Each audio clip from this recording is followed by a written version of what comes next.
ক্ষীণ হাসি, কত আদরে ভালোবেসেছি তোমার ওই মিষ্টি হাসি। ওরা আমার ভাইয়ের জান নিছে, সুবিচার চাই। বোনের বুকে হাত দিছে ওরা, সুবিচার চাই। আমার মায়ের বুক খালি আজকা, সুবিচার চাই। ক্ষমতার লোভে তগো মনুষ্যত্ব মাটির নিচে, জনতার ভাড়া নিতে শেষ ঠিকানা কবরেতে।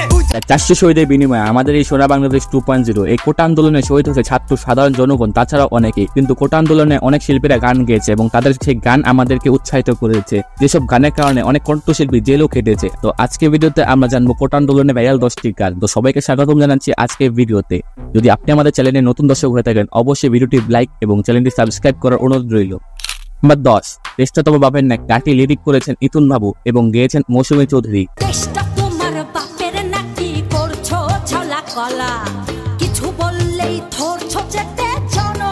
মূলত গানটির কথাগুলো বাস্তবসম্মত হওয়ার কারণে অল্প সময় জনপ্রিয়তা লাভ করেছে। গানটি বিএনপি সমাবেশে উপস্থাপন করা হয়েছিল, তখন গানটি খুব জনপ্রিয়তা পেয়েছিল, কিন্তু কোটা সংস্কার কেন্দ্র করে গানটি আরো অধিক জনপ্রিয়তা পেয়েছে। গানটি ইউটিউবে আপলোড করা হয়েছিল প্রায় 8 থেকে 9 মাস আগে। গানটি বর্তমান ভিউ প্রায় 8.8 মিলিয়ন। নাম্বার 9, কারা ওই লৌহ কপাট।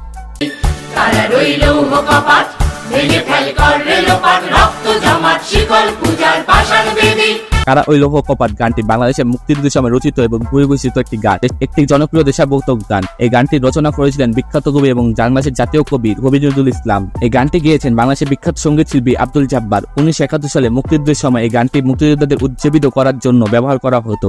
এটি বাংলাদেশের স্বাধীনতা সংগ্রামের সময় একটি গুরুত্বপূর্ণ প্রেরণাদায়ক গান হিসেবে পরিচিত ছিল। মূলত এই গানটি কোটা আন্দোলনে ভাইরাল হওয়ার অন্যতম কারণ, বিশ্ববিদ্যালয়ের আদর্শ শিক্ষকরা যখন আন্দোলনে হয়েছিল তখন তারা এই গানটি উপস্থাপন করে, তার কারণে গানটি মানুষের মুখে মুখে প্রচলিত হয়েছিল। আমাদের লিস্টে 8 নাম্বার রয়েছে আভাস কাটিয়ে।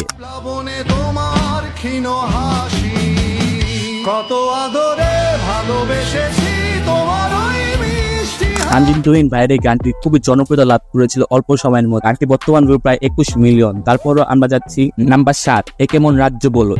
এ কেমন রাজ্য বলো, কে খারাপ কে বা ভালো, ভালো মানুষ অন্ধকারে, অমানুষী আলোর দ্বারে। গানটি রচনা করেছিলেন বিখ্যাত গীতিকার এবং সুরকার মোহাম্মদ আসাদুজ্জামান, যতটুকু জানা গিয়েছে। এটি মূলত পরিবেশন করেছিলেন বাংলাদেশের জনপ্রিয় কণ্ঠশিল্পী সামিনা চৌধুরী। গানটি অধিক পরিমাণ জনপ্রিয়তা পেয়েছে দাশিক খানের কণ্ঠে। গানটির সাম্প্রতিক সময় এবং সামাজিক, রাজনৈতিক এবং প্রেক্ষাপটে সমালোচনা করা হয়েছে। এবং নাম্বার 6, আমি চিৎকার করে কাঁদিতে চাই। আমি চিৎকার করে কাঁদিতে চাহিয়া। হলেন হুমায়ুন আহমেদ। তিনি বাংলাদেশের অন্তত প্রখ্যাত সাহিত্যিক এবং চলচ্চিত্র পরিচালক ছিলেন। গানটি সুরপূর্ণ করেছিলেন এবং কণ্ঠ দিয়েছিলেন তখনকার জনপ্রিয় সঙ্গীত শিল্পী নাকিব খান। কিন্তু গানটি হায়দার হোসেনের কণ্ঠে খুব জনপ্রিয়তা লাভ করে। নাম্বার 5, 24-এর গেরিলা। গানটি কোটা আন্দোলনে জনপ্রিয়তা পেয়েছে, তার অন্যতম কারণ গানটির কথাগুলো। গানটি ইউটিউবে আপলোড করা হয়েছিল প্রায় সম্ভবত 1 আগস্ট। তখন গানটির টিকটক এবং ফেসবুকে অধিক পরিমাণ জনপ্রিয়তা লাভ করে। গানটি আপলোড করা হয়েছিল PMG এন্টারটেইনমেন্ট চ্যানেলে। গানটির লিরিক এবং যে গেয়েছেন তার তথ্য প্রকাশ করা হয়নি, তার সেই সম্পর্কে কিছু বলা যাচ্ছে না। গানটি বর্তমান ভিউ প্রায় 1.1 মিলিয়ন।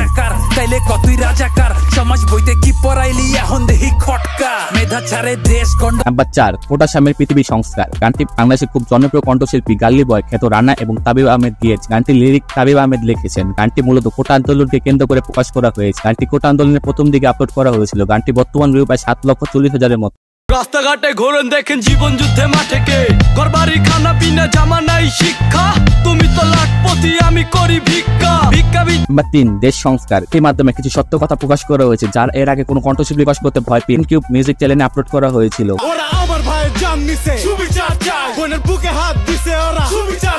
আমাদের লিস্টে 2 নাম্বার রয়েছে কথা কব। বাংলাদেশের জনপ্রিয় র‍্যাপ শিল্পী সাজানের কণ্ঠে গানটি গাওয়া হয়েছে। সাজান 24-এর তফাৎ কইরে, কথা ক দেশটা বলে স্বাধীন তাইলে খেষ্টা কইরে, কথা ক ভাই বোন মরে রাস্তায় তোর চেষ্টা কইরে, কথা ক কাল সাপ করতে গলা পেঁচে ভাই কর সাপের মাথা কো। সাধারণ ভাই মানে আগুন। বাংলাদেশের কবি নজরুল বলতে পারেন সাধারণ ভাইকে। গানটির লিরিক গুলো খুবই আগুন ছিল। আমার কাছে খুব পার্সোনালি গানটি খুব ভালো লেগেছে। কথাগুলো সাহসিক উপস্থাপন করা হয়েছিল, যা খুব কম শিল্পীরা উপস্থাপন করতে পেরেছিল। গানটি বর্তমান প্রায় 2.7 মিলিয়ন। আমাদের লিস্টে সর্বশেষ এবং 1 নাম্বার রয়েছে আওয়াজ ওঠা। আওয়াজ ওঠা 1 নাম্বার হওয়ার অন্যতম কারণ এর কথাগুলো হয়তোবা শেখ হাসিনা গায়ে লেগেছিল, তার কারণে এর কণ্ঠশিল্পী হান্নানকে জেলে বন্দী করে ফেলেছিল। তাছাড়াও গানটির জনপ্রিয়তা ছিল খুব তুমুল। বাংলাদেশ আওয়াজ উঠা, বাংলাদেশ রাস্তায় এত রক্ত কাগো আওয়াজ উঠা, বাংলাদেশ আওয়াজ উঠা, বাংলাদেশ আওয়াজ উঠা, বাংলাদেশ রাস্তায় গুলি করলো। আপনারা দেখতে পারেন যে অন্য সকল গানের চেয়ে গানটি খুব জনপ্রিয়তা এবং বড় বড় পত্রিকায় এই গানটি নিয়ে কথাবার্তা চলেছিল। গানটি ইউটিউবে বর্তমানে প্রায় 2.2 মিলিয়ন। আমাদের এই লিস্ট তৈরি করা হয়েছে সম্পূর্ণ ব্যক্তিমতের উপর। আপনারা দেখতে পারবেন যেসব গানের ভিউ খুব কম কিন্তু এইসব গান আমরা উপরে দিয়েছি, তার অন্যতম কারণ হলো গানের মাধ্যমে প্রতিবাদ করা যায়। যেসব শিল্পীরা করতে পারেনি